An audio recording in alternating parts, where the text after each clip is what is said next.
I'm by Sheepy, head coach of the Unicorns of Love, to talk a little bit about his new team. Sheepy, you've built this squad around Exile and Samix, but it's a very eclectic group of players. What drew you to them? Initially, we were looking more for a good mix between veterans and rookie players, and I think right now we really have a good mix between them. Samux and Exile really bring in the knowledge, the macro that we've assembled from the squad before, and I think with Colt he brings a little bit of a different side, a little bit more stability. I think that Totoro and Matti are doing really, really well mechanically and also are learning a lot, and I think they bring a little bit of the flavor in, and right now this just seems to mix really well. I like that. Let's talk a little bit about your Chili jungler, because it does seem, at least on first glance, that this is the kind of guy that's going to step up and become a leader in the team. Do you think that he'll be able to do that, and why, or rather, to what extent do you think he'll be able to do it off the bat? I think Colt has really impressed me so far. I've worked with different junglers in the past, and I had a similar feeling when I was working with Diamond Prox. He seems to be like very, very solid, really focused on how to play the game macro-wise, and very invested and very interested, and that's such a pleasure to work with. So I think he already has kind of a leader position in the team, but so do a lot of people in our team for specific roles. But I really think he's the one pushing the team in the early to mid game, really to make decisions, and generally also in the late game. And yeah, just a really essential person of the group. Well, it seems like the team's already baked to go and just go forth, start winning games. Now, what are your guys' expectations for the spring split in that case? I think right now because we have such a good mesh of people, I think we just need a little bit of time to learn all the different kind of macro abilities and just like figure out what exactly everybody's thinking. And yeah, I think just with time we will become really, really strong, especially because the paths just look so promising. So I'm not sure if we'll bring it out right away from the start, but I have such a great hope, and I just feel so comfortable with the team right now that honestly I think we can really be one of the strongest teams in EU. I'm looking forward to seeing how it develops, and good luck in your game against Giants, Sheepy. Thank you so much. All right, now back to the desk. Thank you very much, guys. Well, it's really nice to hear from Sheepy, and he has a project ahead of him. He has a lot of pressure on his shoulders because, as said, some key members in that Unicorns of Love lineup have been changed. And I also wanted to take a look at, historically, the Unicorns of Love have always changed a lot of members, or have often done that, but have always managed to retain a lot of skill or build up, right? So how much of that do we attribute to Sheepy, and how much of that do we attribute to maybe some of the key members that are not around anymore now? I think that Sheepy is kind of the enabler for UOL. I wouldn't herald him as some kind of like genius, whatever it is behind the scenes, but I think he allows people to do way more and gives them structure within the games. So even though I lost Hillesang and Chachi were basically like the pillars of the lineup, I still think that Sheepy kind of gives the team structure and allows them to basically perform at a certain level, and basically just you know, like gives them strategy, and that's something that's quite impressive. So what was it? Was Sheepy leading the Unicorns of Love to sometimes run mid and do these crazy things, or was it Hillesang and Chachi up to you? That's a good question. Like, I think it's him enabling and like the players to just do whatever they want to, and I think that's what defines Sheepy. It's not some kind of coaching miracle, whatever it is. I think in game it was more Hillesang and Chachi when it came to if we don't really want to play side lanes, we just go 5-man mid and force a team fight, and that's the way we win games. So I think that is going to be different now with this Unicorns of Love lineup. I think we're Cold in there, formerly known as Trashy, of course. They will have more of a shot caller who wants to try and play the game a little bit slower and not necessarily in this way where they just want to force big team fights as often as possible. And then they still have Samix, which I think is a very important piece in this lineup, because I think last split he actually became a really, really good AD carry and a very consistent AD carry who could win team fights even against some of the best teams.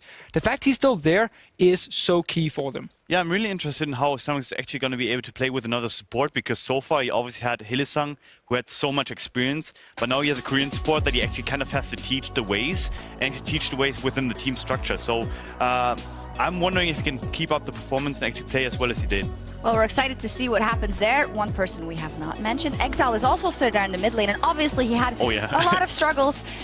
A lot of struggles throughout the 2017 season. Some really good moments, but unfortunately, most of it we remember are not the best things. So, how do we think the dynamic of, if we think his playstyle doesn't change, how does the dynamic of the Unicorns of Love change with these new members? There's no longer Visichachi, now it's White Knight. Cold is in there. I mean, the biggest problem for Exile was unnecessary deaths that would just randomly happen in the game, no matter minute 2, minute 3, minute 5, minute 20, it could happen. if he has removed that part from his game during the off-season, then I think he can start doing much, much better, and we can actually see more of the exile we saw back in Spring Split in 2017, where he had a lot of good performances. He needs to remove the unnecessary mistakes that seem to either be greed or lack of focus for a moment. If that is gone, he does have good mechanics, and then you can actually start working with him.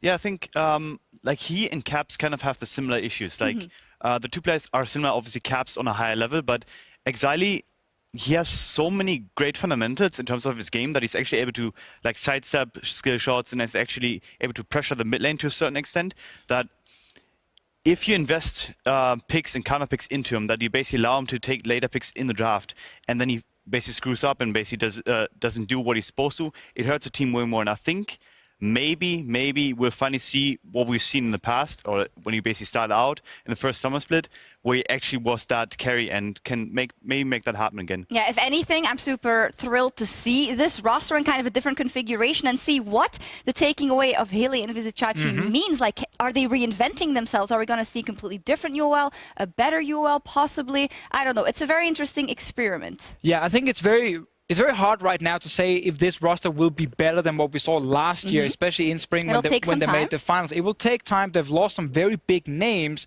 Even Xerxes in the jungle was someone who started playing better and better with this Unicorns of Love and with Sheepy, where again you could innovate, you could bring out different things. Cold was never really the big innovator. You know, he plays the meta and he tries to play standard. Might White Knight be that person? I think White Knight definitely is the kind of guy from solo queue who might have a few unique picks.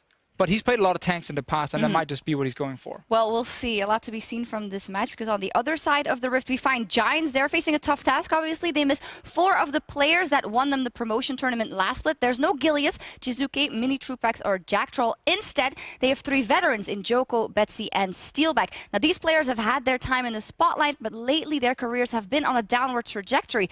And now it is up to the new blood to bring some fire into the team, and their road starts tonight as they get their first big test against UOL. Dracos, take it away.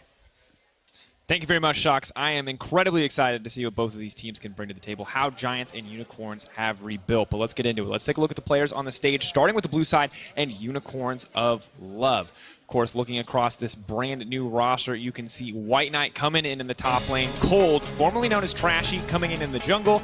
Mid lane is Exile. AD carries Samix, support Totoro, and of course their coach Sheepy. And on the other side of the Rift, we have Giants Gaming. In the top lane is Ruin. In the jungle is Joko. Mid laner, Betsy. AD carry Steelback. Support Targamas. And their coach, Naruto Rador. That's a tough one to pronounce. We're going to see how effective this new lineup can be, because these two feel like some of the biggest change lineups overall. Oh, yes. I think there's a lot of question marks on the Giants side to see, as there's a lot of veteran names there. And it's a similar story in many ways to Unicorns of Love and what exactly Cold is going to bring to the table. But I'm excited. It's been a new year. We've already been impressed by Vitality, even surprised. I want to see what Giants can do, retaining, Ruin coming in. Could be a big clutch player for them. And on the opposite side, Unicorns of Love without Hylissang and Vizicachi, you heard them talk about it on the desk. What are they going to provide? Amazing things to do with Sheepy, that is at the core. So maybe we'll still see some of that same inspiration. Well, for me, when I look at these teams, I actually just have a lot of question marks, right? Because I look at Unicorns and I think a lot of this team was Hylissang and Vizicachi. This was the team that made their identity by running down mid, playing a lot of team fights, and I don't think it's going to be the same like that anymore. And for Giants, they're an organization that's been around the LCS for a very long time. They now have a combination of a couple of new faces along with a couple of old faces, and you really don't know what to expect. We've seen some mixed performances from both Betsy and Joko and Steelback, all in the past, both up and down. And you're just looking at this roster thinking, how is this team going to play? What are they going to be able to produce? What level are they at coming into the start of the split? Because expectations are not that high for this Giants team. However, they have the ability to surprise. When you have this kind of level of talent and you have these new individuals, there's always the possibility of some kind of surprise upset. So for me, I'm just looking at this game and I'm just keeping a close eye on what these teams bring on day one. Yeah, and I think that's ultimately, we've seen so many varied levels of performances coming in, right? G2 comes in swinging. Misfits still look like they're struggling, figuring out the meta a little bit. Vitality coming in swinging. H2K still trying to figure out how their team is going to work together.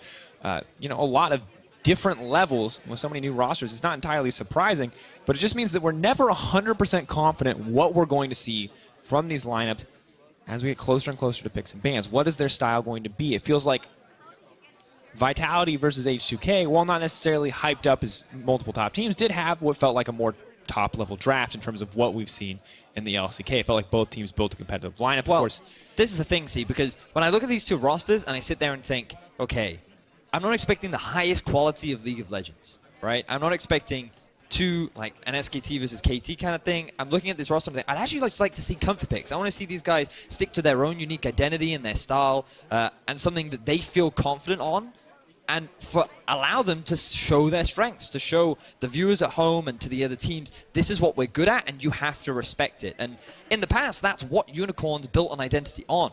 Xerxes bring out all these unique picks. Sheepy always encouraging people to just play the style that they're happy with. Always encouraging champions that, yeah, we want some meta stuff, but we're also happy to give you the freedom to play what you want. And I just want to see that from both these teams. And not only will it create an interesting dynamic because there's so much innovation and new stuff, I just think that constantly trying to play at the highest level of League of Legends is just going to hurt you more than it's going to help you. yeah, just go with what you're good at, learn from there. Now, of course, just waiting for Betsy to finalize some key bindings. You can see him on stage. There's Joko, too. He's looking eager. Ruin's looking pretty neutral, pretty chill. And to give a bit of context on some of the players that people may not know, Ruin, he has played in the Challenger Series for the last 2 years. Originally, he was on SK Prime. He then moved on to Team Nerve. And then over the last 2017, he has been playing with Giants. He was one of the original Giants members, along with Gilius and Jizuki and the lot. Typically, he would play a lot of tank-style champions. Currently, we have seen both tanks and carries in the top lane meta, and I wonder how Giants are going to look to try and play around him. Are they going to put a bit of focus on him and say, listen, we think we want to give you this opportunity to carry, or are they saying, okay, we're going to rely a little bit more on our experience, and we just want you to be a tank, a frontline, and help support us and allow us to be the big carries in this first game? So much variance, and especially because I feel like the meta has allowed so many different things, and we've seen such different priorities across each team. Almost no mid lane bans in our second game. Everything banned in the mid lane in our first game. Who's the carry emphasis going to be on? Now, on Unicorns Love is easy to predict because Exile and Samix have been there. They have. On the opposite side for Giants, it's a little bit harder. Steelback and Betsy, obviously both veteran players, but haven't been, performing at the highest level for a while. I mean, you look at them and you don't think, that's the dude that I'm relying on to carry my team, right? You want them to be solid, you want them to be consistent, and there have been moments where they're like that. But when you think about their high highs, we're yet to see that from them. That could change on this Giants roster. You always have to give the players that opportunity right at the start of the split because you don't know what's evolved. But mainly I'm looking at how, we talked a little bit about Ruin and then White Knight on the other side. This guy, he made a bit of an impression when he played for PSG in the Challenger Series. He got the front page of Reddit with some of his cool outplays. This guy had a bit of hype around him, but he's been playing League of Legends for a long time. Season 3, baby. He goes back. Season 3. He was playing back as a substitute for Team Alternate as both mid and AD carry, and now he's here playing as a top laner. We had the fun opportunity to play some flex queue with him the other day, and to be fair, he did a lot of the work. But the individual seems to have a bit of hype around him. Even though during the Challenger Series, he typically played a lot of tanks. The individual himself, he could too be a carry. He's been playing for a long time, and expectations are relatively high based on what Sheepy has told me about the individual and how he likes to play. And that's the thing I get excited about, is because, normally a coach gets excited about the roster. We always see it. Coaches like, this roster, they're going to be good. They're never going to say it's going to be bad. But every time Sheepy tells us that a new talent is going to be good, it usually works out in his favor. He said it with Veritas. It wasn't true for a year, but then Veritas started crushing people. He said it with Samix. Samix almost hit the ground running. Exile started weak, went up, went down again, admittedly, but had that high. And it does feel like the Unicorns team is known for churning out new players, or especially for scouting new talent that a lot of other people wouldn't have necessarily found. That's very true, and fortunately, we'll have a lot of time to talk about it as we get more into game. Right now, we're just waiting on Betsy to confirm his key bindings before we jump into game. So once that's all sorted, and once Betsy is a happy chappy, we can progress with the pick and ban phase. And I'm excited to see what we can bring out this time. We haven't seen very much on. A lot of people were talking about how powerful he was as a champion, how the expectations were, hey, this guy is going to be really strong. And I've already had a couple of people reaching out being like, yo, Vedius, why aren't these pros focusing Flaming on you because you told us we were supposed to watch it, and no one has picked or banned it. That's very true. So, the thing about Ornn is, having chatted to some of the pros, the thing is, yes, he offers a lot of utility. He trades extremely well. He can even have his own personal shop in lane. The thing about Ornn, though, is he actually has a surprising number of counter picks. Champions like Elawi and Shen both do surprisingly well into the matchup. You can really punish him and shut him down during the laning phase. And yes, he can offer a lot of utility in the team fights, but if he falls behind pretty significantly, he's just an ultimate, which isn't enough to contribute to these fights. So right now, a lot of top laners are a little scared to just blind pick him and run him unless they can see a prime opportunity where he can have a healthy laning phase and he can have an impact in these mid to late game fights. He in many ways feels kind of like the Malphite of today, right? Yeah. Where you're just expecting an ultimate. Maybe he has some positive lane matchups, one or two circumstances, but really just relying on that huge impact. Obviously an upgrade in many respects, because he does have a lot. I don't think I'd call him a Malphite. Just thinking in the terms of you just want an ult. Outside of, I guess, the one situation where Malphite was always used, which was into Aurelia, because, yay, 60% attack speed slow. Still pretty good. I like him into Jax, personally, which we have seen a bit in the jungle over in the LCK, along with Veigar. We've seen some weird stuff. And, Not in the jungle, though, to be clear to anyone. So I'm looking forward to seeing what UOL... UOL always bring out crazy stuff. Xerxes was known for it, the Warwick, the Ivern, all kinds of crazy stuff, and it's because Sheepy does encourage it. Now, Cold, to be fair to him, Known for Rek'Sai and Gragas. Yes. Not known for the innovation, but maybe now that he is a unicorn, now that he is cold and no he longer will be trashy, unleashed. His magical side will come out. that's what we're waiting for. Of course, Unicorns fans in the studio, ready to go, eager as ever to see this team play. Nice to see the support remain despite Vizichachi and Hylissang finding new homes.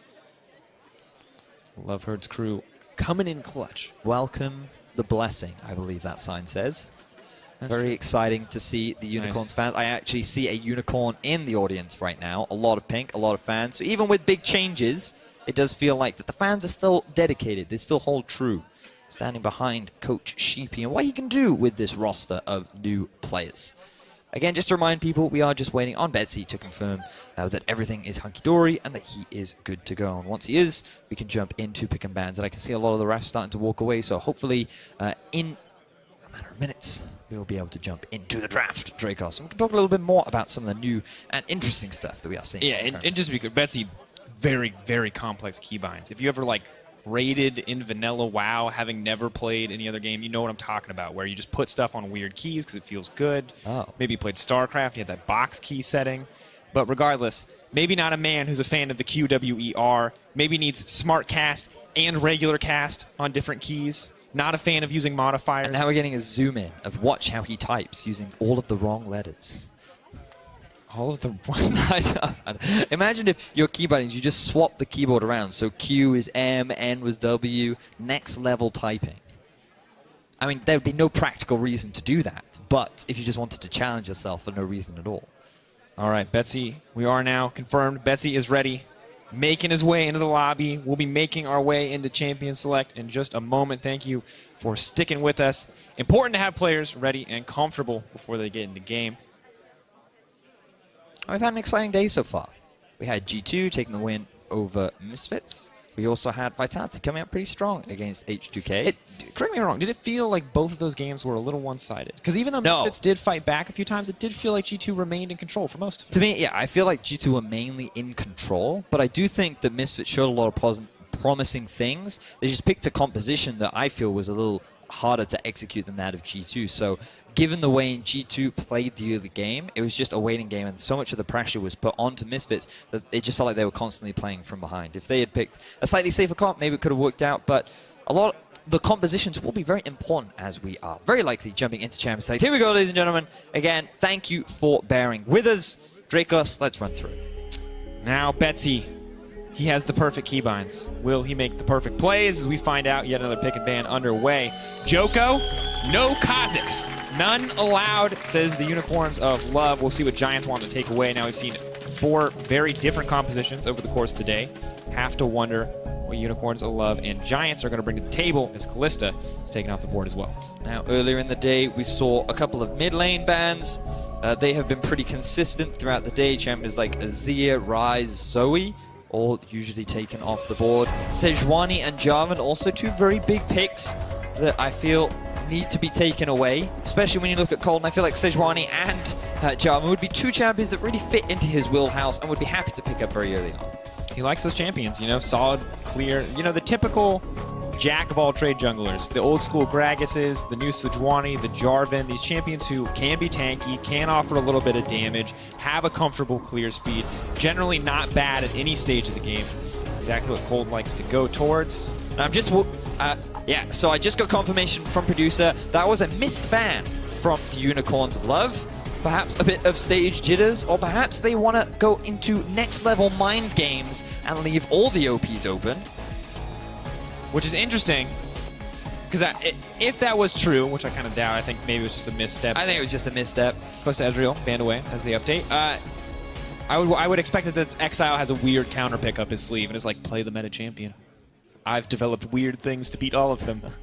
But we'll have to wait and see as Alistair taken off the board. So Sejuani, Jarvan, Azir, Ryze, all available. Tom Kench. Let's not forget that Ryze was one of Exile's best champions. Yeah. Back in the day, in 2016, he was one of the innovators that brought out like all the cool things you could do with the Ryze ultimate. Yeah, he was, I believe, the first player to really actively. He was the first player to port a team out of Baron Pit upon immediately finishing the Baron, timing that perfectly. You can remember one of his juke highlights in summer before Unicorns of Love were fighting, I believe, in the finals as well. Unfortunately, wasn't able to bring it home for the team, but did lead them to a lot of success. And now as we get to our first pick, he's not going to have the opportunity to pick that Ryze. But Evelynn, a pick we did see ban away in our previous game, could get picked up here. Now the thing about, it's always a gamble talking about hovers. I feel like the safer option right now would be to go for something like a Sejuani so you have a reliable engage. Instead, no, we are going to see the Evelynn come out from Cold. Now, the thing about Evelynn is, based after chatting to some of the pros about her, they say that she can generally be picked into anything. She's generally better against tanks because she can free farm and she has a little bit more control. The one champion that you really don't want her to fight is Kha'Zix because of his ability to early skirmish and invade and make your life a little bit awkward. With that band out of the way, Unicorns are expecting the Sejuani on the other side. And they're going to say, you know what, Cold, we feel confident. We're going to go for this scaling jungle assassin, which means the White Knight likely going to be going on a tank this game. Which is interesting, too, because it's not what we would have expected from Cold. Once again, Sejuani we thought would have been his wheelhouse. Instead, opting for a more carry-oriented jungle. I want to see how this guy's role changes now that he's on a new team, because Giants, they're taking some pretty powerful meta picks in terms of getting a Sejuani, getting a Tom Kench, two champions that are considered pretty much S tier in their respective roles. Now, I'm looking at these supports, and what I was told is that Totoro, he's quite a big playmaking support. I had to look through his history, and things like Braum were a big pick for him. I think it would be a great answer to the Tom Kench on the side of Giants, and I think it would fit into his wheelhouse and give him a comfort pick, given that this is his first game on the EU LCS stage. And now with the Kog'Maw locked in as well, it will provide a front line that can block out some damage for him, but Camille is actually going to be picked up. Now, this was a champion we saw banned a lot in LPL, but not really picked up quite as much. But this draft right now is very risky because I was fine with the Eve and the Cog. I could see the scaling potential. But if you're drafting what effectively becomes like good pick power, good team fighting later on to the game, you need that front line. You need an initiator for Evelynn to allow her to flank, get onto those backline targets. And right now, Camille, I don't feel is that. She's not that tanky front line. If you focus her down, and especially with a Tristana who can just knock her away, unless this is Camille's support, I am not confident in its position in this composition. And you would be confident in Camille's support?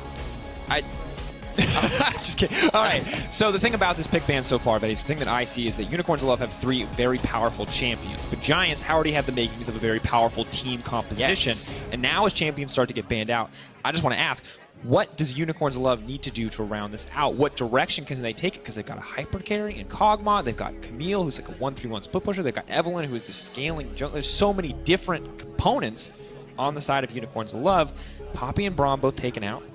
I mean, I think right now I'm sitting here looking at this and think, okay, they have good skirmishing at the very least. Camille, you can play like off on the side lane. You can play multiple avenues in the sense of like a lot of pick potential with the Eve. Perhaps they just go for a full 1-3-1 and they pick another split pusher for the mid lane and they send it off to the side. And then you have more of appealing like a Janna or a Lulu for the Kog'Maw and you just do your best to keep him alive. But right now, I'm just looking at this comp from Giants, and I'm sitting there thinking, okay, well, all they have to do is, as long as they don't fall too far behind early game, they play around Baron, and they just force you to group, and they force you to fight. Now, I like this Malzahar ban coming in. Very unlikely that Unicorns of Love would have taken it themselves because of the Tom Kench on the opposite side. We saw how powerful that can be in denying that sort of engage. But Exile going to pick up an old school special for him on the LeBlanc. This is not a champion I expected to see whatsoever, and it's going up against Betsy on this Azir. Azir considered a very standard, very powerful meta pick up against something a little more unique. And if Unicorns of Love lock this in, they are playing the biggest glass cannon composition that I have seen in many years. But this is exactly what we were just talking about. Just hard commit to the 1-3-1 and then draft around keeping your cog more alive. A bit of a protect the cog composition where you can just sit in the mid lane, wave clear, and just stay alive. Make it difficult for the enemy to engage on you. So yeah, I think this composition is a little risky to play. I think it's a big gamble. Very, very squishy. Scaling very good. But if you fall behind at all in the early game on Unicorns, it's all over. I think it's a very dangerous composition. Looking forward to seeing what they can do. There it is. The first Ornn lock-in for EU LCS. Hovered the Echo. Maybe Ruin had a special counter pick, but Giants say, we see your team. We know all we need to do is survive to not give you any edge, and we will crush you in team fights. Definitely the case. And now we have these interesting compositions where Giants, or Unicorns Love rather, feel like they're playing on a clock. They need to get something done in the early game. They need to set up that 1-3-1 like you were talking about. Okay, so the thing is, Giants comp is also scaling. It's not something that's necessarily about trying to snowball a lot of early leads, so I think that the comp from Unicorns of Love has plenty of time to just ramp up and get to a point where they can set up this 1-3-1. But then the execution of this 1-3-1 is what's going to be very challenging for them. How effective is Cold going to be on this Evelynn? So many questions surrounding us about the performance or how well they can execute this comp. Because again, it is hard to play. And this will demonstrate to us how good of an understanding Unicorns have of playing around the map very early on into the season with an entirely new roster. It's interesting. They've set up each individual lane to carry in their own way, right? You see Samix on a hyper carry. And the jungle. Decent amount of peel, trashy. Giants are saying, let's come into this as a team. We have a team fighting composition. We have a team fighting strategy. We can execute on that. We can play as 5 men together. However, on the upside for Unicorns of Love, they're playing as individuals. They are splitting up across the map. Still requires a ton of experience or a ton of teamwork, but also requires a lot of individual prowess. The biggest thing here as we get ready for game is who is going to lead this lineup for Unicorns of Love. Because 1-3-1 is not an easy strategy for younger players, for newer players. See the rosters on your screen. You're right, it takes a little. It's exciting though. This is what we wanted to say. We said it right at the start. I don't necessarily want them to pick super meta. I want them to pick comfort. And this seems like a comfort pick, at least for individuals, on the side of Unicorns of Love. White Knight typically plays tanks. He's going for carries. Cold, we expected something different. He's going for Evelynn. Exile, known for his LeBlanc. Let's see what they can do with this roster. I think it's hard to play, but the fans are excited. We're excited. This should be some good. I'm ready to see LeBlanc versus Azir. I'm ready to see Evelynn for the first time, Ornn for the first time in EU LCS. It's going to be hype. It is certainly going to be hype. So let's have a look-see. So which lane do you want to start? I feel like we should start with the Evelynn, if you're cool with that, Draco. Yeah, absolutely. Let's talk about it. So the thing about Evelynn is, having chatted to a few pro players, one of the key things that you want to know about Evelynn is, in terms of early starts, you usually want to be on the opposite side of your jungler. So you can see right now, Sejuani's starting up on the red side, Cold doing exactly the same thing, because it's very important that Evelynn gets as many levels as possible, and she wants to make sure that she guarantees this Scuttle Crab, which means that she doesn't want to meet the enemy jungle, she doesn't want to go for an early fight. Her goal is clear as much of the jungle as possible, get level 4 on the Scuttle Crab, maybe look for a gank, but then mainly go back, and then continue the jungle farm, waiting for that level 6. Yeah, because we have to remember how important that level 6 is, as we see Cold getting a very heavy leash here to speed up that jungle clear, because once you get that stealth, it's just like old Evelynn, where it changes the way you have to play the game. Always assuming that she is in your lane, ready to go in at a moment's notice. Definitely a terrifying champion to play, and of course with the changes to her, You know when she's coming, and there's not always a lot you can do once she marks you with that alert. And you can see from the runes, she is running Electrocute, very standard on the Evelynn. You basically want as much burst as possible. She's going to have a very quick clear speed through the jungle, and in the early game, she's not going to be like Oldie, where she gets, as you rightly said, the stealth from the start. She's not going to look for an early gank. It's all about scaling. And once she's scaled up, she's going to go for all of that magic penetration because of how much passive penetration she gets from her allure. Difficult champion to play against, and we've seen how well she scales into the late game. Has a get out of jail free card on her ultimate too. Makes it pretty difficult that she can delete some members. But now, of course, we look across the rosters. We're looking for early advantages. We're looking to see what's going to happen, and if we don't expect Evelynn to do much, then our focus turns to Joko. When we look back at Joko on Vitality, he was a huge facilitator of early game action. In fact, one of the only facilitators thus far is Vitality. The old Vitality were a very passive team. Now we get to find out if he's going to fill the same role on Giants. Yeah, the thing is that old Vitality roster, it actually only really did things in the early game when Joko was a part of them. He was a big part of any kind of action or playmaking that old Vitality roster did, but unfortunately he wasn't that consistent. Now that he's playing on a tank, he's playing on the Sejuani, he has a bit of freedom and control to scale up and wait for these fights where he can hopefully have a little more impact. So he's going to be playing a very similar style to Cold. It just really shifts once you hit level 6 because Joko's responsibility is to get deep wards and make sure that there is constant knowledge on where the Evelynn is. And as you can see, Scuttle Grab has now been picked up and he's hit level 4. Nice trade comes into the mid lane. You talk about the vision coming down. Cold is actually the one who has invaded the jungle and plays down a bit of vision, spotting Sejuani once again. You know Joko's pathing for now makes it pretty easy for Exile to continue to play aggressive.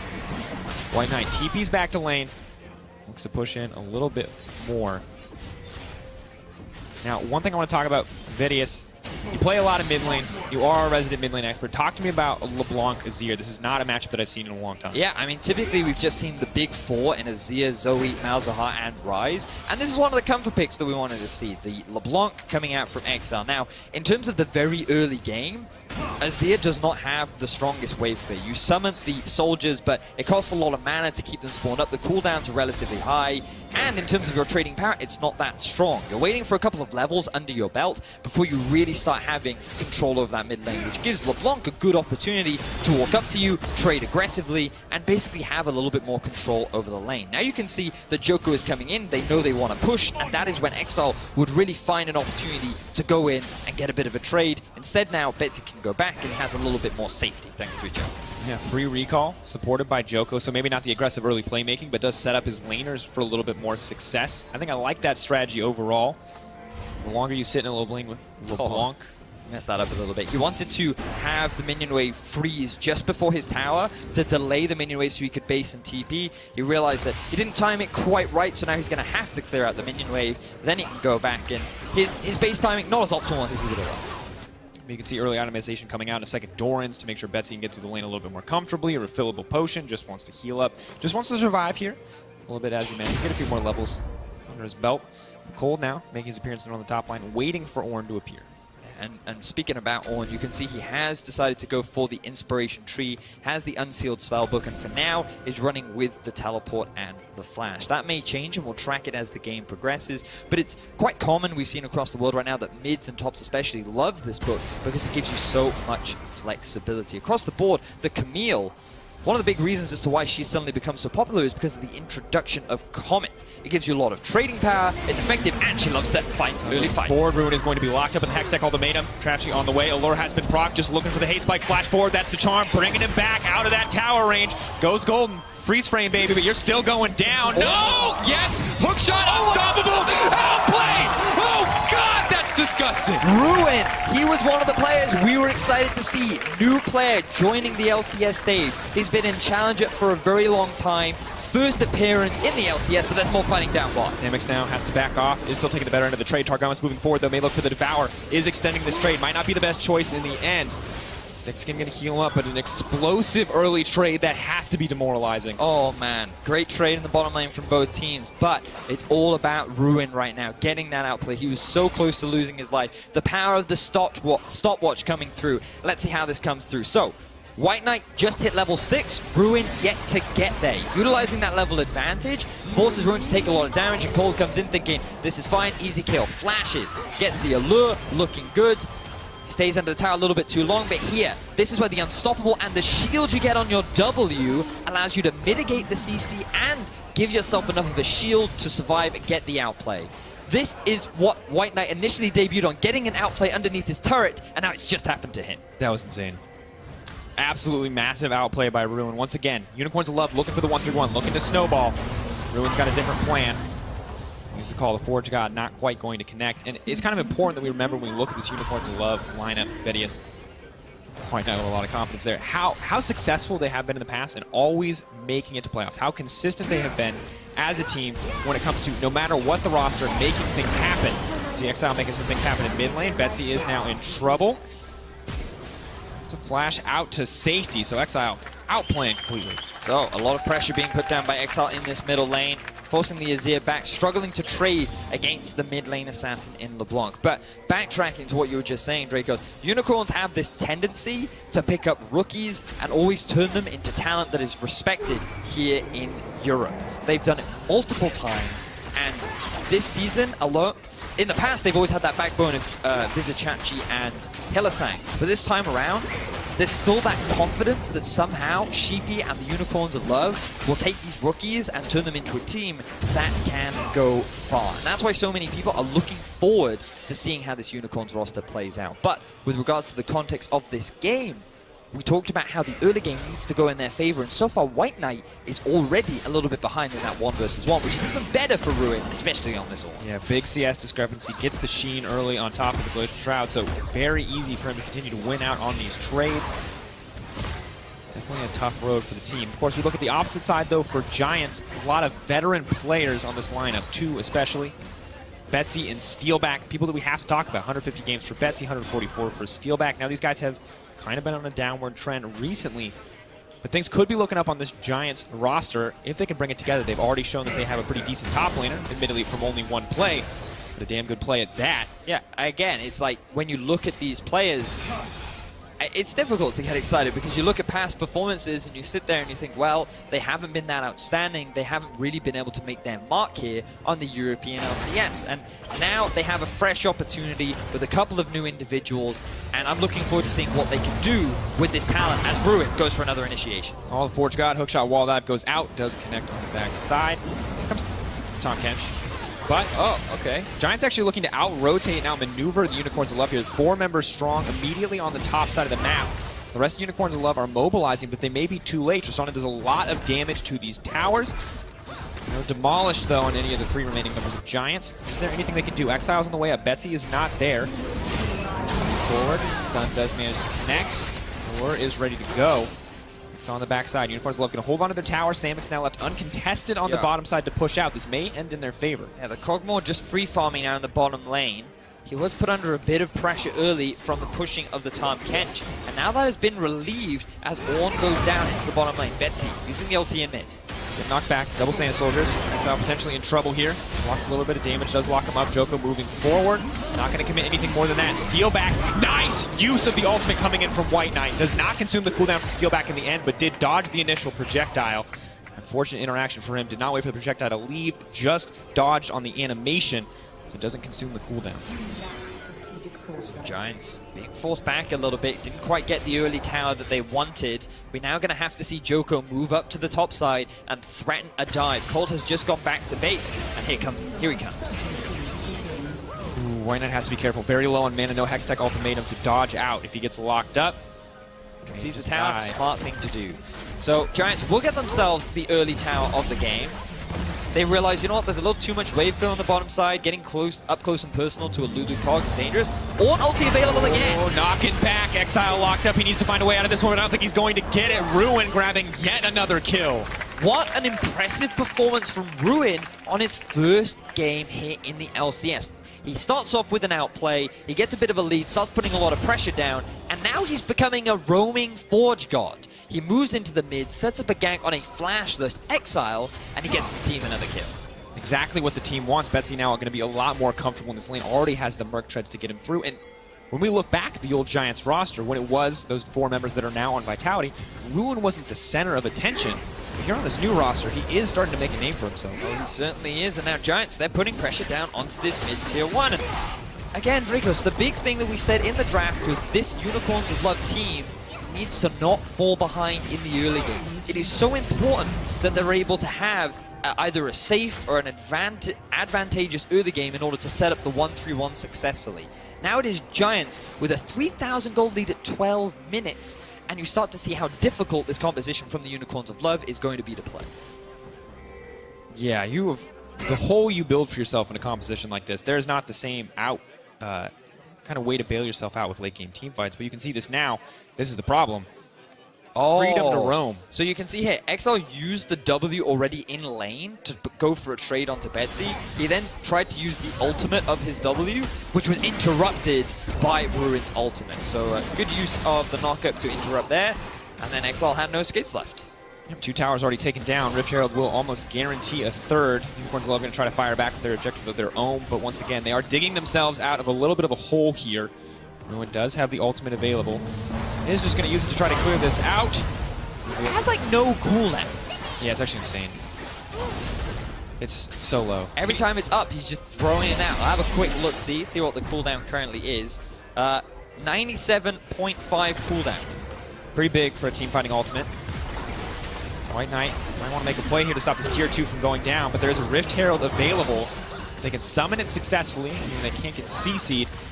And just take the tier 2 tower. Unicorns of Love still taking a tier 1. This is not going to be a profitable trade in the end. Yeah, I mean, UOL, they have not tried to match this. They're keeping White Knight here, and he's just consistently Giants aren't even going to use the Rift Herald. They could try to use this to break open an inhibitor. Ruin's trying to buy time for the rest of the team. Yeah, it's Flash. So it's Flash. Flash forward, charging out. Where's he going to go? Unstoppable. Oh! One Got more. a sidestep. One more. Sidestep. He is going to make it out to safety. The rest of Giants are backing off, but he did buy a lot of time. And he makes it out alive. Gets both 3 summoner spells out from the Unicorns bot lane as well. Ruin. This guy is impressing so far. Want to know who's going to be the carry on this Giants lineup. Turns out it's the guy playing the tank. Not something we expect, but definitely is possible. Unicorns of Love need to find a pick, need to get ahead in tempo somehow, need to find something.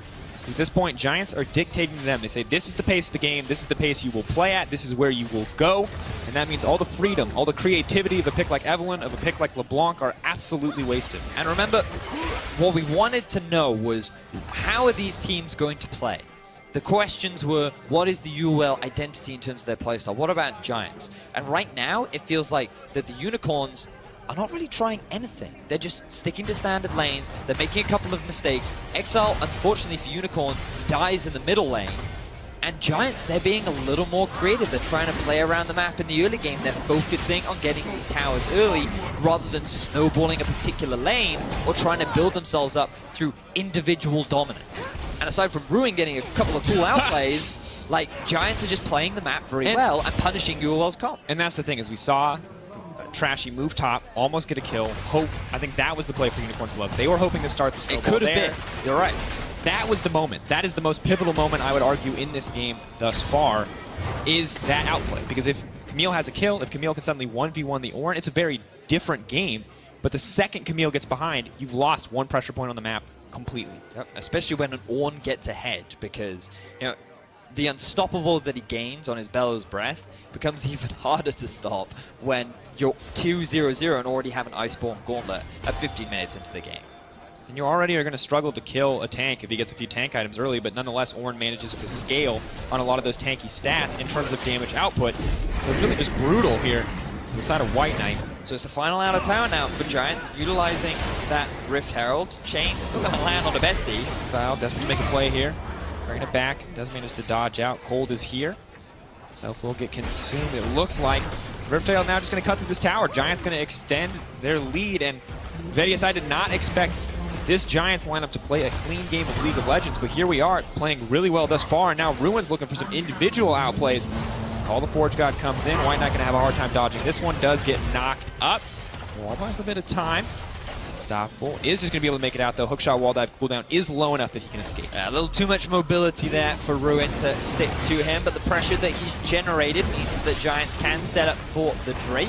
Cloud will be the first one of the game, while Giants are sitting at a 4-0 tower advantage. Now here comes Cold. Got this. Allure has been procced. Charm will be coming in soon, right after securing charge. Hextech ultimatum to try to dodge the CC. That's going to be a kill going down onto Ruin. Nice pick off for the Unicorns of Love. And finally, Unicorns get something back. They're able to punish Ruin for overextending and not having vision or jungle support. Unicorns finally getting themselves onto the kill ward. Definitely a start to bring it back. Giants getting objective in the meantime, though, so nothing getting 100% in the favor of Unicorns of Love. This is a little bit tough, but now item spikes are starting to complete. Of course, one thing to note, if you have not seen this in solo queue yet, you can see the Frost Fang on the side of Cold. Very common now on AP junglers like Evelyn and Nidalee. And now Exile's running for his life. A lot of CC used there, so we're going to have to hold that thought. Bit of a miscommunication. I'd say perhaps misexecution is probably the better term. Joker was expecting the ult to hit, but flash from Exile means that he's able to get away safely. So a couple of ultimates used there from Giants to put a bit of pressure, but this will allow them to get the vision down that Ruin did not previously had, except they're setting up the vision for Steelback rather than Ruin. So let's have a look back and see how this play ended up. Ruin just overextended. He expected White Knight to have gone back to base. He doesn't have any kind of vision or knowledge of where Cold is on the map, and this was a bit of a rookie mistake. Overextended, feeling himself a little bit too much, saw the potential to win the 1v1, not respecting the position of the jungler. Luckily, the rest of his team still manages to get a dragon. Now Giants set up to get a tower. 3 members taking a position in the middle lane. Sun Disc backs them up, making it hard for Cold to flank in this scenario. No ultimate as well means it's a risky maneuver if he wants to go any further into the enemy line. So now, this is the part in the game where Giants start investing in deep vision, start stealing away all the camps from Cold, and they can just start grouping up and forcing UOL to fight, which, as we talked about with this composition, is definitely in the favor of Giants. As long as they don't make any big overextensions, should be fine. And you can see Cold hanging off onto the side. He wants to flank. He wants to catch a target out of position. But things like Tahm Kench, for a start, make that difficult. But also, there's no other engage on the side of Unicorns to divert attention away from the flanking Evelyn. Also, there's 2 of the best disengage ultimates for single target assassins in the game in terms of Emperor's Divide. Tristana's ultimate as well, the Buster Shot.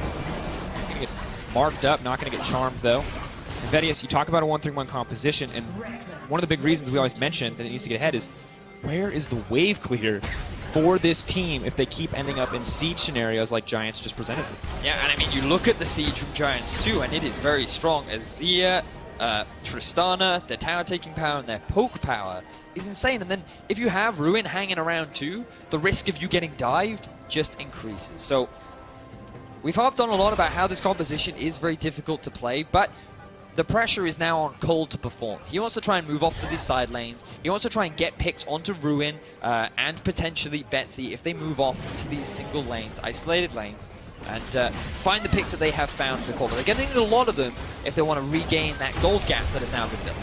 Difficult place to be. We check in on the items. Once again, you can see Tristana working towards the second attack speed item as well as a BF sword. So mostly focused on just clearing out these waves on the opposite side. Kog'Maw, bit of a standard build, Rageblade second, but LeBlanc and Azir are the 2 that I want to talk about, because normally when we see a Gunblade completed on LeBlanc in an even game, it's like lights out. Like, that is enough burst to solo anyone.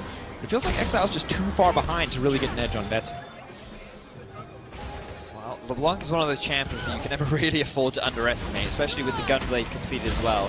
That burst will still hurt. Levels are still relatively even, and with an Electrocute on top, there's always that risk. But Giants playing the map pretty well right now, stealing away those camps. Mid priority slightly in favor of Unicorns, except both waves get to hit the mid lane, so that will give time for Giants to revert. Dragon going to be spawning in about 2 minutes time. Baron is up. Giants, they're just playing the slow and casual game. They know they don't need to force anything right now, because this game is only going to go better and better for them. Just terrifying. Azir, Tristana together. So much range, so much safety in the backline. On top of that, they're defended by a Tahm Kench, by an Ornn. Of course, coming up next, Rawcat versus Schalke, the new Schalke lineup to be unveiled. New Rawcat lineup as well. A lot of changes here in the ULCS, so stick around. That one is going to be exciting. Right now, we're in the thick of it. Unicorns of Love versus Giants. And Exile find the solo kill. Oh, backing off. That's the ultimate coming in from Ornn. Camille has gone.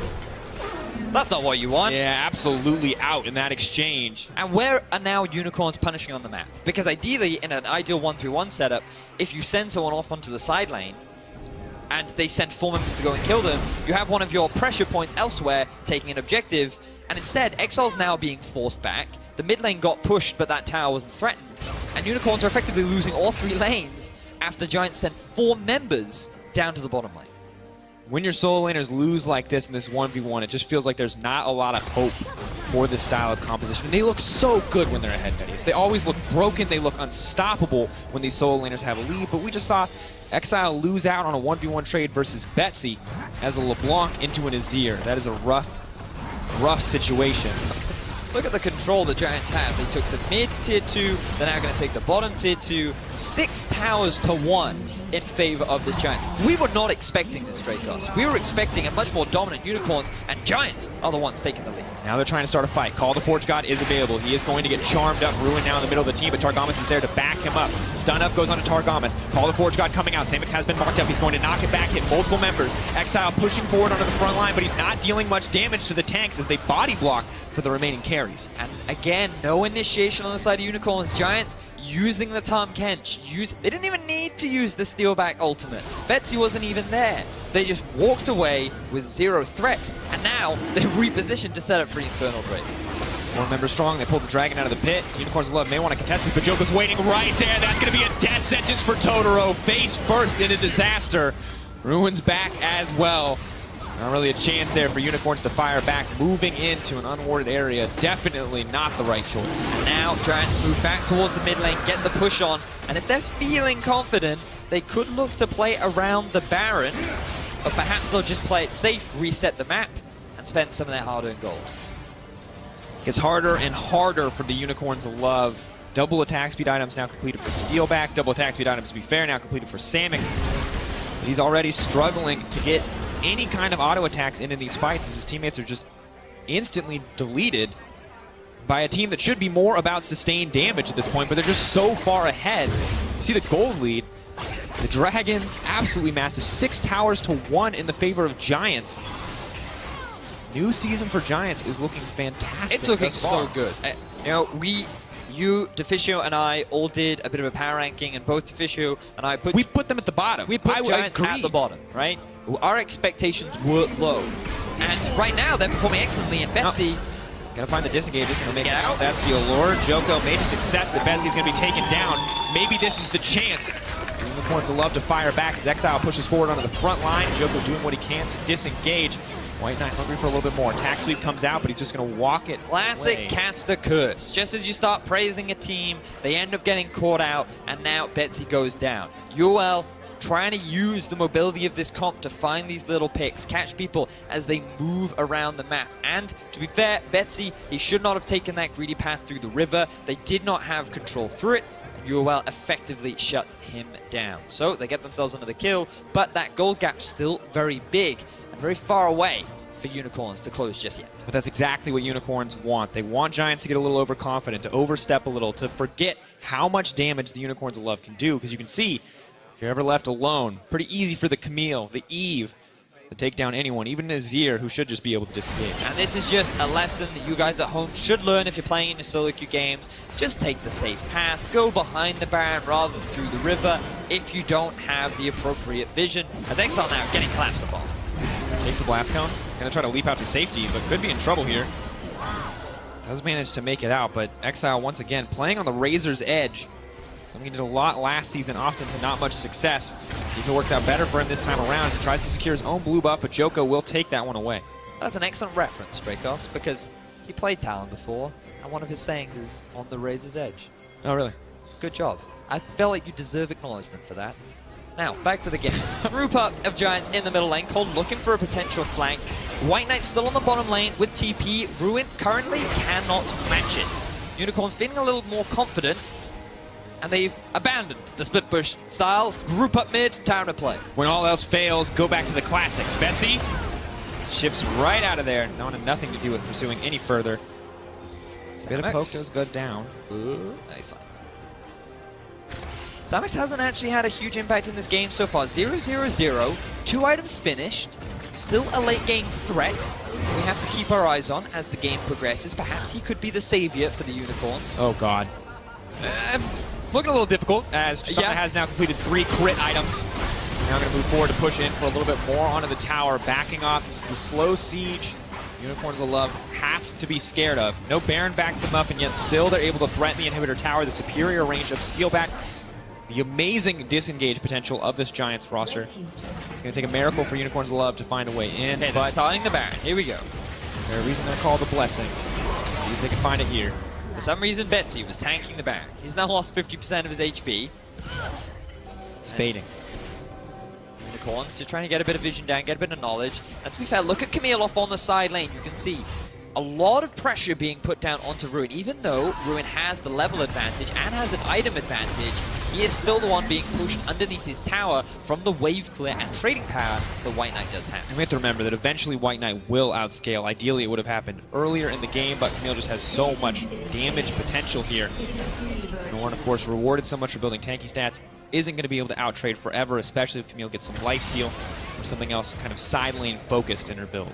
But in this instance, White Knight had to back away because realized the rest of the Unicorns had decided to go back to base, spend a bit of their gold, and the vision had disappeared on the bot side of Giants map. So smart there from White Knight. Instead, just going to clear out an extra wave, go back to base.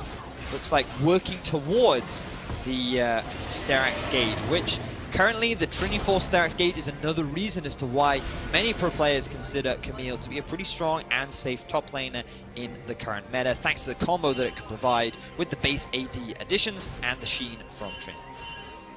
It's actually really gross. If you haven't played against it, it's an really insane amount of damage. By increasing the base damage, you increase the Sheen proc, as you just mentioned, and it's very, very strong. Normally we see it way sooner because Camille is expected to snowball. Luckily for Giants, though, Ruin has delayed that power spike just so significantly by outplaying across that lane matchup. However, now Unicorns of Love, a lot of members hiding. Separate bushes. There's Cold. He's looking to go in onto Ruin. He's going to get the charm. Unstoppable, though, is going to block most of it. Call the Forge God has been utilized. He's going to toss it back. White Knight now moving forward. Steelback untouched on the backside. Dealing what damage he can. Ulti is going to connect. Steelback deleting Samix. Totoro now on the run, but Steelback has so much range. The flash forward, no hesitation from the 80 carry. Double kill comes in for the Giants. Very fast collapse from the Giants roster. Cold wanted to try and get a pick off onto Ruin. Do what they've been doing so far, just finding targets out of position. But this time, Giants was ready for the turnaround fight. Now they've got their eyes set on Baron. Should be an easy pickup for them. It's going to come down to Cold and Exile. Can they pick them apart enough? White Knight on the bottom side of the map, Ruin as well. Both have TP if they want to attend. Eve on the way, LeBlanc on the way, a lot of damage. Betsy could be in trouble here. Cold ready to flash over the wall. Is this his moment? Is this his time to shine? Not gonna get it. Joko with a clutch smite to secure it for the team. Now Exile trying to hunt down Betsy. Betsy trying to make it out. Steal back over the wall. Can they deal enough damage? Just a 1-for-1, but Baron falling for Giants in the end. Giants walk away happy. Losing the Baron on your mid laner is always going to be a bit of a pain point, but the overall gains are huge. This Giants team is looking fantastic, and remember, we're now in the best of ones. Unicorns of Love, they don't have time to adapt. They can't pivot. They committed to this strategy, and Giants have successfully punished them. Now it's counting against them, as you said.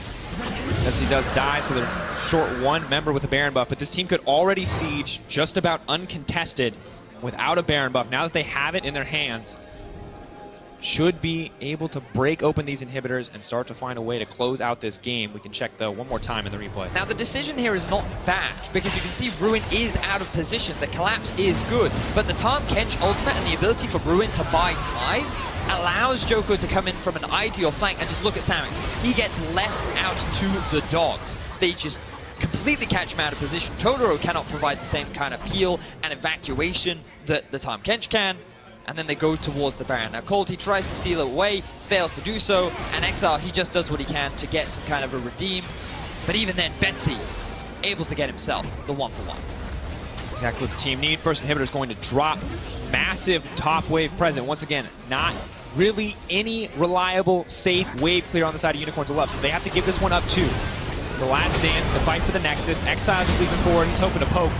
All the Forge God comes out. Exile will get knocked up. The chain CC comes in beautifully, and down he goes as Steelback is on a rampage. White Knight goes through the middle of the fray, but that's not going to work out too well for them. Cold has to ult out, hoping to get a little bit more. Steelback may have gone too far, but Giants more than happy to just keep pushing in, more than happy to use this Baron buff to start to look to close out the game. Only one member down on the side of Unicorns of Love. Is this going to count against them? Are they going to back off here? Have to respect the potential for Unicorns of Love to re-engage, but Colt is just getting cut through. Nothing can stand in front of this Giants lineup. Their carries are just too strong. White Knight may get a pick for himself, but the rest of the team is leaping forward. Steelback now unstoppable. Where is the man who built QSS first? He is gone. He is dead. Steelback is here to win. Giants walk away with 2 inhibitors. They expose the nexus of the Unicorns of Love, and they have silenced the crowd. There are a lot of Unicorns fans here ready to see the new shape, the new form that this team would take. And yes, it was exciting, it was interesting, it was unique, but it has not come to fruition. Giants went for the safe, went for the standard, and individuals stepped up. Ruin with some great outplays, Betsy holding his own against Exile, and Steelback now in the late game, 5-0-1. This Giants roster is looking good. And at this point, it's hard to find a way into the backline. White Knight finds his pick, he feels good about it, but honestly, as long as one of those carries is alive and the Tom Kench is there to back them up, it's pretty easy for Giants to pull out these teamfight wins. There's just not enough damage. And this is the classic closeout. Giants could just run down mid lane, look for the team fight, but they're going to play it slow. They're going to look for that third inhibitor, and Exile, he's just tickling them. The only person he can hurt is Steelback or Betsy, but they're just protected so well by this Tom Kench, by this Ornn. Now the tower is set to fall. Exile leaping forward to look for something, but Tom Kench just says nope. Not going to let it happen. Power of Tom Kench makes Assassin so much harder to play. Third inhibitor now exposed for Giants. 12,000 gold, and here goes Joko. Betsy could be in trouble. Tom Kench is going to say no. Samix is uncontested in the backline. He dishes out a little bit of damage, but he is going to get knocked up. Ruin has so much CC. Knocked out of the fight. Samix doesn't really have a chance here. Betsy is still alive, uncontested. White Knight traded for nothing. As Exile runs for his life, Giants see an uncontested Nexus in front of them, and this is going to be their first win. Samix, not enough to stand in front of them. Denied in the end as Steelback's runs. Will he go down? No, he won't. Nexus falls. Giants take the win. Big win for Giants Gaming. Ruin, new to the LCS stage. A lot of question marks around this roster, and they step up and they take the win over the Unicorns of Love. All I had was questions, Dracos. All I was wondering is what will these two teams provide? And it feels like Unicorns, they tried for an interesting, unique playstyle. Difficult to execute, but if they could do it, it could have been amazing. Unfortunately for them, Giants stepped up. They kept it standard, and their individual talent allowed them to get that early lead, and they never let it go. And we can't shy away from talking about how well they played the macro game as well. Outside of a few mistakes, they were rotating very well. They were using their resources very well to snowball the lead. Yes, the lead was built on individual outplays. The lead was built definitely by Ruin, but the rest of the team absolutely followed up. And this is not a level of coordination we were expecting to see from this roster. Great performance from Giants. Nice slippers there from Joko. Didn't realize that he was wearing those bad boys. He has giant wolf slippers. Yes, folks. I did notice that. Press. That's how you know he's ready. He's hungry, like the wolf. That was awful, I'm sorry. So Giants, now, I mean, it makes this roster a little bit more exciting, a little bit more hype for this team now, because initially I was thinking, okay, this team, they're full of talent that did not have a great year. Ruin on the original Giants roster back in Challenger Series, he was kind of one of the weak links. But now these rookies combined with these veteran talents, they are looking promising. And it just means that this was their first challenge. Let's see how they overcome the next future challenges, and how will the Unicorns be able to adapt moving forward? Will they keep to this unique playstyle? Will they execute on some of their own individual champions and preferences, or they become a little bit more standard, be a little safer, be a little more meta? And while Giants got the win, you kind of have to respect the gusto of the Unicorns of Love. They picked a composition that you can't make mistakes with. Yeah. And of course, they made a mistake. They are a young roster. Now, if this was Unicorns of Love last year, you'd understand. This is a team that would have been together for a long time. But this is a fresh roster, and they built a composition like that. You kind of have to respect it. Well, looking at the Giants side, we've got 3 candidates in the race for player of the game: Ruin, Steelback, and Betsy. So head over to @LOL Esports and vote on the poll. We'll reveal your choice after the break. Steelback played really well. He did. After the team had a lead. But the question is, do you praise the guy who brought it home, or do you praise the guy who built it? I mean, it's ruined for me. You know, on your first day in the LCS, getting a 2v1 outplay and being able to walk away with a kill, it's just too difficult for me to not get. And especially like his Ornn throughout the rest of the game too was just spectacular. So to me, he was my player of the game. I think I have to agree. Ruin a massive performance. Well, that's enough from us. Let's head over to Pyra and hear what Giants 80 carry says after that win. Thank you very much, Dracos. Yeah, I'm joined by Steelback, who absolutely popped off on that Tristana. Steelback, were you surprised at how that game went at all, or was that all according to plan? Well, I think in scrims we had pretty good results, so I'm not really surprised by how we played today. But I'm actually quite happy that we could transfer this level that we had in scrim on stage, because I know we had this problem in a few teams that I did before, and actually I'm quite happy that we get this win and we'll get confidence for the split. I'm glad you mentioned that you've been on so many teams as well, because I feel like you've more or less bounced around a lot, but we've seen you at some really high highs and some low lows. Do you feel like this Giants squad, this is the team you're going to take it all away with? Well, honestly, when I joined Giants, I was quite happy with the lineup because I know everyone and I'm friends with people that are there already. I knew them for before. So I feel quite happy to be there in this team. So when I'm happy, I think I can perform at my best level, and I think I will perform and I will do a good split. Well, and you're certainly off to a flying start, so wow, what a great way to go. Now, last question I want to ask you then, Steelback. I feel like a lot of people were a little down on Giants to start things off. Do you think, especially after a win like this, that maybe people are underestimating you guys? Well, I was actually quite surprised with how people underestimated us. We were always last in power ranking in every ranking on Reddit, but I think it always feels good to just show that we are actually good, and we will prove people that we're actually a top-tier team, I think. Well, and I can't wait to see how it all goes. Thank you once again for joining me, Thank Steelback. Now, you guys, we're going to be going ahead and taking a quick break, but don't go anywhere because when we come right back, we're going to be discussing the player of the game, as well as getting into the preview of Rocket versus Schalke. We'll be right back. No! Yes! Hook shot unstoppable! Outplay! Oh, God, that's disgusting! Rock Charm will be coming in soon, right after String Charge. Hextech all the man up to try to dodge the CC. That's going to be a kill going down onto Ruin. Oh, backing off. That's the ultimate coming in from Ornn. Camille has gone. Steelback untouched.